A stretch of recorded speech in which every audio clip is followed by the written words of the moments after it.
আমি চতুর্দিকের আওয়াজ বন্ধ করে দেই, পাখির আওয়াজ বন্ধ করে দেই, পশুর আওয়াজ বন্ধ করে দেই, সিএনজি ড্রাইভার আর অটো ড্রাইভারদের গাড়ি গ্যারেজে জমা দিয়ে দেই, সব দোকানদার ব্যবসায়ীরা যার যার কর্ম ছেড়ে তারা ঘরে ফিরে আসে, চতুর্দিক স্তব্ধ করে দেই। আল্লাহ বলেন তুমি ঘুমাবা বলে, তুমি ঘুমাবা বলে, তুমি ঘুমাবা বলে তোমার জন্য আমি দু চোখে ঘুম পাড়িয়ে দেই। তোমারে আমি মাথা ব্যথা দেই নাই, তোমারে আমি জ্বর দেই নাই, সর্দি দেই নাই।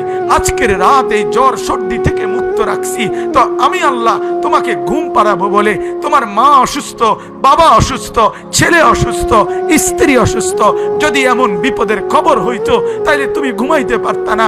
যদি তোমার পায়ে ব্যথা হইতো, আমি 2 মাস বহু রাতকে রাত আরামসে ঘুমাইতে পারি নাই, আমার পা ভাঙে গেছিল, আমি রাতকে রাত অঝরে কাঁদতাম, আল্লাহ তুমি আমার শেফা করে দাও, সুস্থ করে দাও। তাহলে আমার বন্ধু আল্লাহ বলে বান্দা তুমি ঘুমাবার জন্য আমি রাত বানালাম, আওয়াজ স্তব্ধ করলাম, দু চোখে ঘুম পাড়িয়ে দিলাম। তুমি দেখো না বান্দা, চতুর্দিকে খাট পাওয়া যায় বাজারে, পালং পাওয়া যায়, লেফ পাওয়া যায়, তোষক পাওয়া যায়, সব তো বাজারে পাওয়া যায়, কিন্তু 2 চোখের ঘুম তো বাজারে